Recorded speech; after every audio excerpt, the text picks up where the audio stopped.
Hey everyone, welcome to another episode of the Weekly Download. I am Mitchell Dumlao, and I'm excited for today's episode because we're going to be talking about YouTube and building a YouTube channel. So, hope you're excited for what I'm going to be talking about today because a lot of folks right now want to grow YouTube channels, and I'm actually certified by Google and YouTube. I've taught for YouTube actually around the world from Brazil to Sweden to Norway and around America and of course LA, and it's been always the same couple tips that always are consistent throughout all these years. And I just want to give you all these basic best practices for you on how to manage your YouTube channel and grow it organically.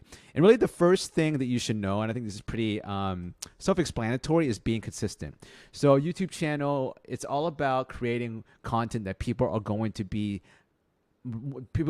expecting when they subscribe to your channel. It's like when you buy a Netflix subscription or an HBO subscription, you know that certain shows are going to be shown on there. Same thing with Disney Plus, right? And they get released at certain times. It's the same thing with your YouTube channel. You have your own network. And so what you want to do is have a schedule. And with that schedule, you also want to have a format in place.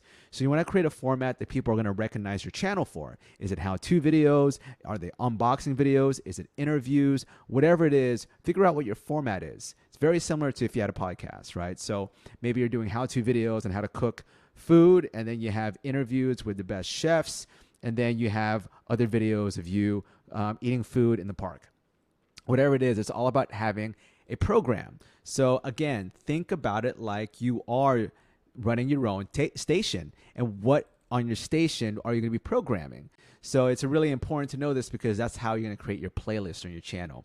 And so posting consistently, let's say it's Monday, Tuesday, or Wednesday, or Monday, Wednesday, Friday, Tuesday, Thursday, Saturdays, every day of the week, whatever it is, have a consistent schedule and post the same thing on other days, or just post every single week, but do it on a consistent basis. I usually tell clients at least once a week. If anything, 3 times a week is even better.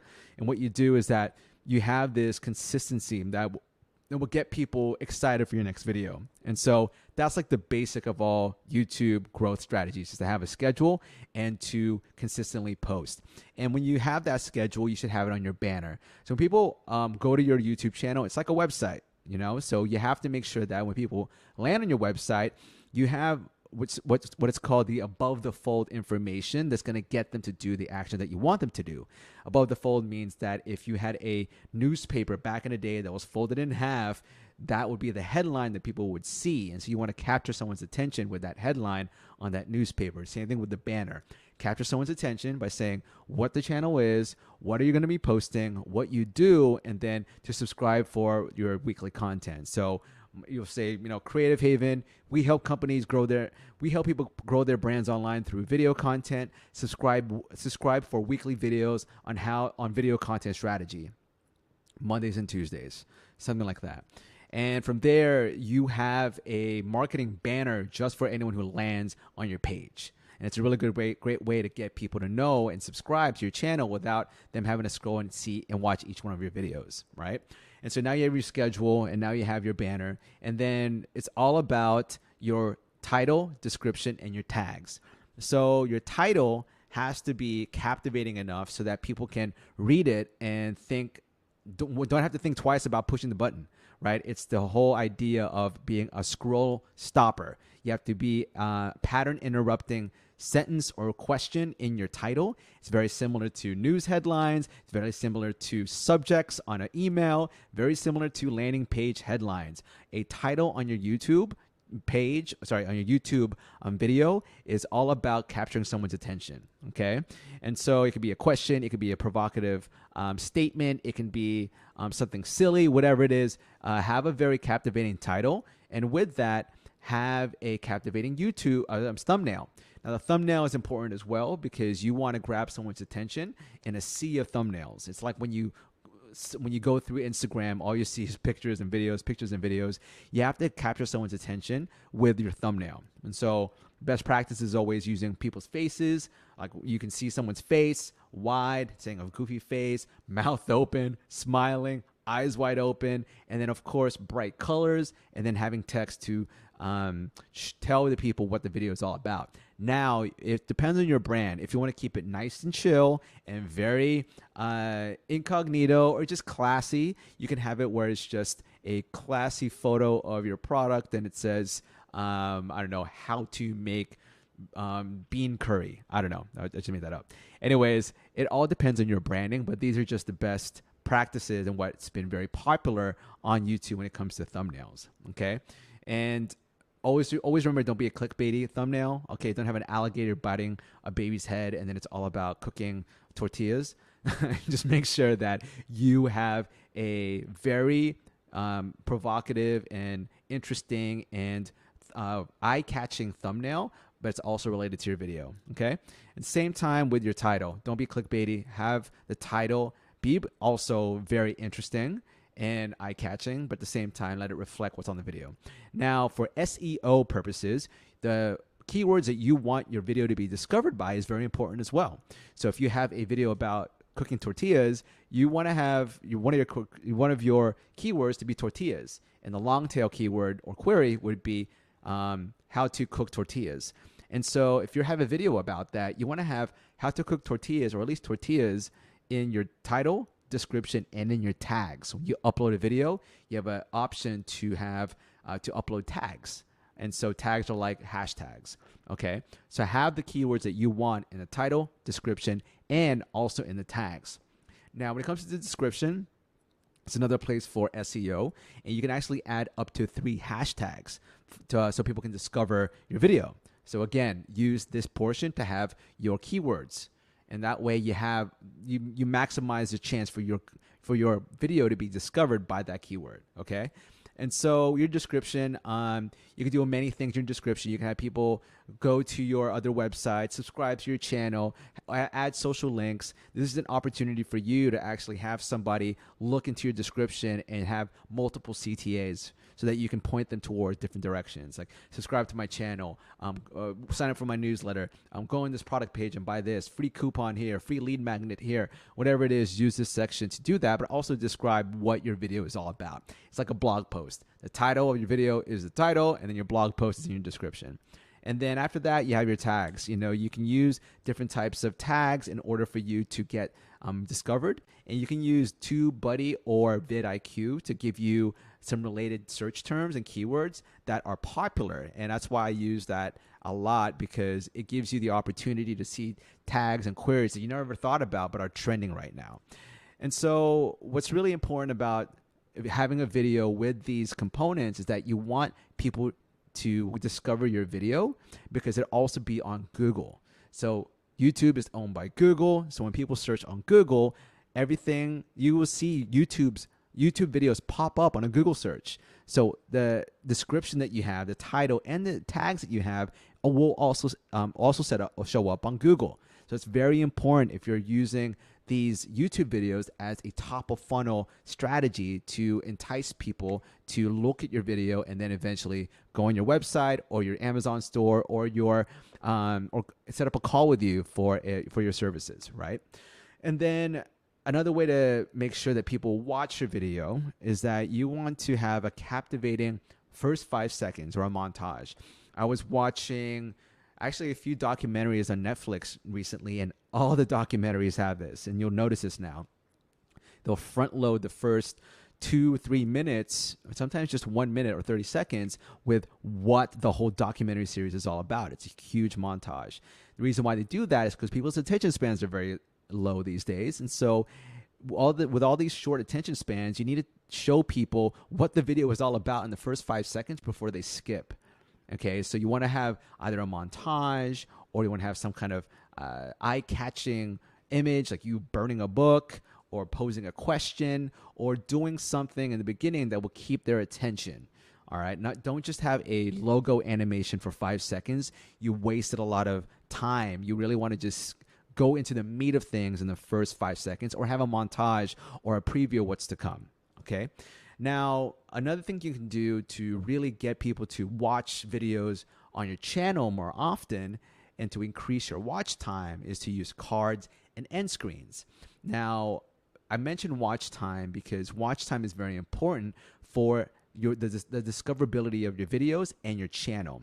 YouTube favors channels with high watch times. And so the more people watch videos on your channel, the more favorable your channel and your videos are for the algorithm. The reason why is that YouTube sees that people are consistently watching videos and the same viewers watching your video. So that means that there's relevant content. So if you understand what Google does when it comes to search results, it's all about having relevant content for the people searching for that keyword, because that's why Google is the most #1 used search engine, because whatever you search for has relevant content. So if people search for something and all the content on there isn't relevant, Google basically loses customers. So it does that by making sure that it awards videos and also web pages, but more videos that are clicked on more consistently under certain keywords. Again, this is why you have to have a very captivating title, thumbnail, first 5 seconds, and a lot of value in the video. So that way you capture their attention and you get them to watch. And then you use cards. Cards are the links that you see in your video that pop up in top right-hand corner as the clickable links. This is great because you can get people to click on links within your video when you mention them in your video. So let's say you talk about, hey, I'm going to cook tortillas today. It really goes good with my salsa. If you want to see my salsa video, check it up right here in the top left-hand corner, and I'll teach you how to create salsa for this tortilla. From there, you can actually have a link pop up and someone can click on that link to go to that video. This keeps people watching videos on your channel, increases your watch time. And then you have up to 5 cards. And you can't have them too close to each other. You have to have them at least, I think, 30 seconds, 10 seconds. I do a minute apart. If it's a short video, like I think it's 5 or 10 seconds. I forgot the amount of time in between cards. You can't just stack it 1 second, 2 second, 3 second, 4 second, 5 second.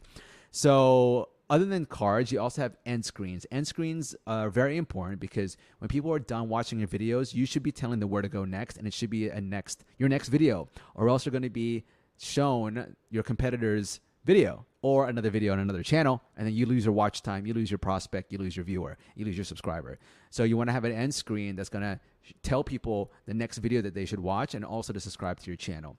So you can do different types of end screen templates. You can find them on Canva, and this is a video or a template or a video asset that you're going to add at the end of your video when you edit your video, so that when you create your video, you would have a video file that would be a customized end screen that you would put at the end of your video.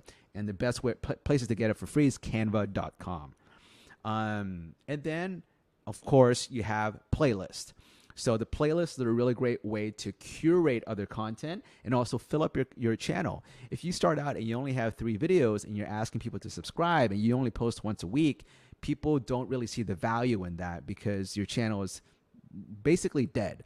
So the best way to move around or to maneuver around that is to create playlists where you can actually take other people's videos that are relevant to your industry or your topic or your brand and then curate your own playlists. And what happens is that you fill up your channel with these playlists, and people who jump on can see you as a curator and a tastemaker and someone that is going to be providing valuable content for this specific industry, so they don't have to search around the internet for that type of content.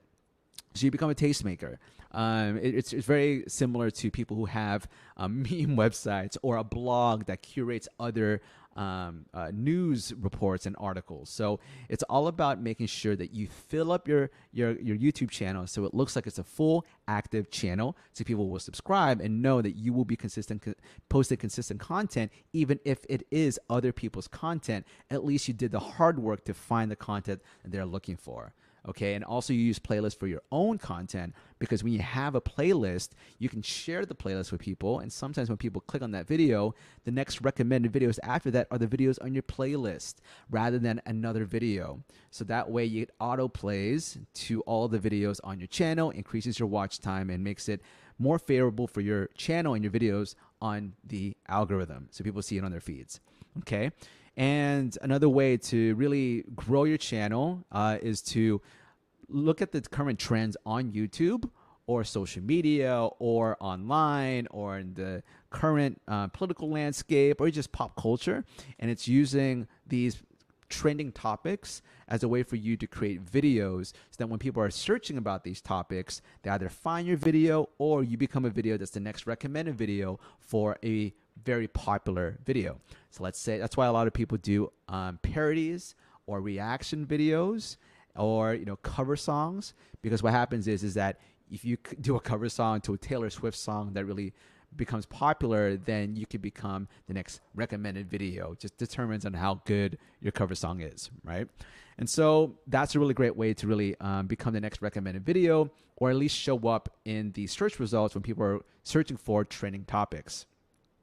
And this could also be a long play as well. You don't have to look for today's trending topics. You can also think about trending topics within your industry, so that if you know down the line if people are going to be using LinkedIn for their B2B sales and your company is around LinkedIn and B2B sales, maybe you can create a video that is very much searchable by people who are in the B2B space, because you know that's going to be a long trend that people are going to be searching for. And then honestly, the last way that you can actually grow your brand and your YouTube channel organically is collaborating with other creators or YouTube creators who have followings that are similar to your audience or the audience that you want to target. And this is really one of the fastest ways to do it if you don't want to spend money on ads, because you're using influencer marketing to help boost up your channel. And you don't have to go and approach million subscriber channels. You can find people who have 3,000 subscribers, 2,000 subscribers. If you have 20, I mean, someone who has 500, at least 10% of 500 is 50 people. That's better than 20. So let's say you just keep building on top of that. So collaborate with people with 1,000 subscribers, and then 4,000, and then 5,000, and then 10,000. And as you grow and grow and grow, you can calculate whether or not you can contact someone with 50,000 subscribers if you have 25,000 or even 10,000. And it's all about engagement. So if you're able to have an engagement rate, let's say it's over 10%, so at least if you post the video and you have 10,000 subscribers and 1,000 people like and comment, it's a pretty good amount. That's a pretty good engagement rate. And so if you have a high engagement rate, then people are going to notice that, and then people are going to want to either sponsor you, work with you, collaborate with you, or even just watch your channel. All right. So those are some organic YouTube growth tips that I've learned over the years, also recently by just listening to other creators and marketing agencies and advertising agencies and doing my own research. So hopefully this was helpful. Again, if you have any questions, leave a question below, and please like, share, and comment. If you like this video, share this with anyone you think will find this helpful. And if you have any more questions, email me at mitchell@videcontentschool.com. Thank you so much for watching, and I'll see you in the next video.